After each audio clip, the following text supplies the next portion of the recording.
مسلمانوں کا تقابلی مذاہب کے بارے میں نقطۂ نظر عیسائی نقطۂ نظر سے بالکل مختلف ہے۔ ایک عیسائی کی پرورش اس عقیدے پر کی جاتی ہے کہ اس کا مذہب ہی واحد سچا مذہب ہے۔ یہودیت عیسائیت کے لیے ایک تمہید ہے اور اس کے سوا تمام مذاہب باطل ہیں۔ وہ یہ سمجھتا ہے کہ خدا نے بنی اسرائیل کو اپنے پیغامات نازل کرنے اور اپنے انبیاء بھیجنے کے مقصد کے لیے منتخب اور مخصوص کر لیا ہے۔ اسی بنا پر وہ صرف بنی اسرائیل کے انبیاء اور مذہبی معلمین پر ایمان رکھتا ہے اور نبوت کے دوسرے تمام دعوے داروں کو دھوکے باز سمجھتا ہے۔ عیسائی مبلغین نے ہمیشہ اپنی توانائیاں اس بات کو ثابت کرنے میں صرف کی ہیں کہ دوسرے مذاہب کے مقدس بانی جھوٹے اور بدکار لوگ تھے، تاکہ حضرت عیسیٰ مسیح کے منفرد دعوے کو قائم کیا جا سکے۔ نبی محمد صلی اللہ علیہ وسلم اور ان کے دین کے بارے میں ان کی لکھی ہوئی کتابیں پڑھنے سے یہ بات واضح ہو جاتی ہے کہ ان کے مذہبی تصورات اور تعصبات نے انہیں دوسروں کی سچائی دیکھنے کے قابل نہیں چھوڑا۔ انہوں نے اپنے مقصد کے لیے نہ صرف قرآن مجید کے ترجمے میں تحریف سے کام لیا، بلکہ نبی محمد کے بارے میں بہت سی غلط باتیں بھی پھیلائیں۔ اگر انہیں کسی دوسرے مذہب میں اپنے مذہب سے ملتی جلتی کوئی بات نظر آ جائے تو خوش ہونے کے بجائے وہ دل گرفتہ ہو جاتے ہیں اور فوراً اسے عیسائی اثر کا نتیجہ قرار دے کر اس کی توجیہ کرنے لگتے ہیں۔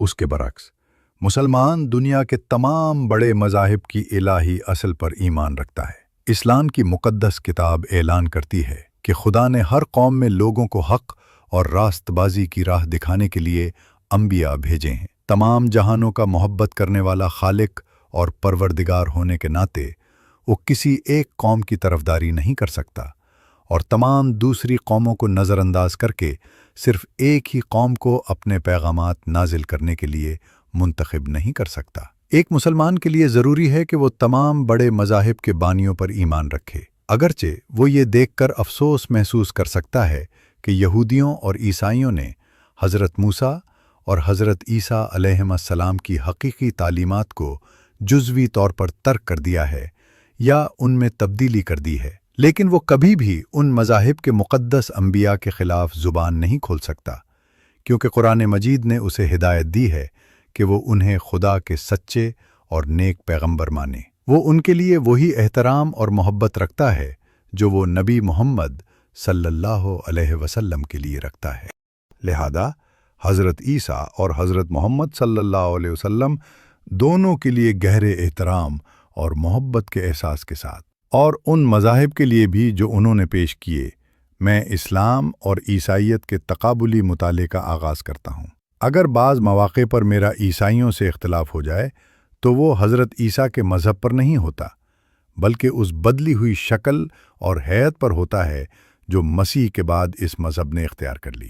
لارڈ ہیڈلی کے الفاظ میں، اسلام اور عیسائیت، جیسا کہ خود مسیح نے سکھایا، بہن مذاہب ہیں جنہیں صرف چند عقائدی اور فنی اختلافات نے جدا کر رکھا ہے، جنہیں بآسانی ترک کیا جا سکتا ہے۔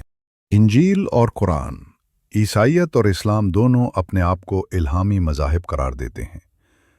حضرت عیسیٰ مسیح نے اعلان کیا کہ جو پیغام وہ پہنچا رہے ہیں وہ ان کا اپنا نہیں بلکہ خدا کا ہے۔ میں نے اپنی طرف سے کچھ نہیں کہا، بلکہ جس باپ نے مجھے بھیجا ہے اسی نے مجھے حکم دیا ہے کہ میں کیا کہوں اور کیا بیان کروں۔ یوحنا 12:49۔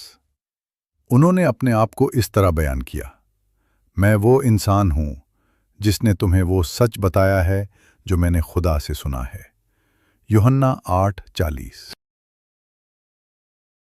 اسی طرح قرآن میں یہ دعویٰ کیا گیا ہے کہ جو وحی نبی محمد صلی اللہ علیہ وسلم پر نازل ہوئی وہ رب العالمین کی طرف سے تھی، اور بے شک یہ یعنی قرآن رب العالمین کی طرف سے نازل کردہ ہے جسے روح امین تمہارے دل پر لے کر اترا ہے، اے محمد، تاکہ تم خبردار کرنے والوں میں سے ہو جاؤ۔